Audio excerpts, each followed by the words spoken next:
এই যে শুনছেন, আমি আপনার প্রেমে পড়েছি।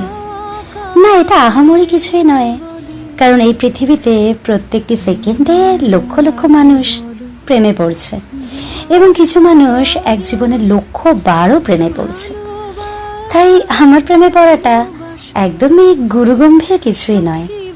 আর যাই হোক, স্যালারি ডেট পিছিয়ে যাওয়া, এক সদ্যজাতর প্রথম শব্দ বলা, কিংবা দেশে যুদ্ধ লাগার মতো গুরুত্বপূর্ণ তো একটুও নয়।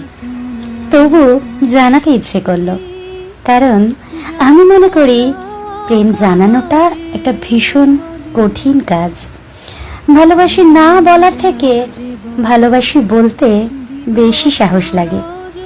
থাকতে পারছি না বলার থেকে তোমার সঙ্গে থাকতে চাই বলতে অনেক পোক্ত শিরদাঁড়া লাগে। তবে না, ভয় পাওয়ার কিছু নেই। প্রেমে পড়েছি মানে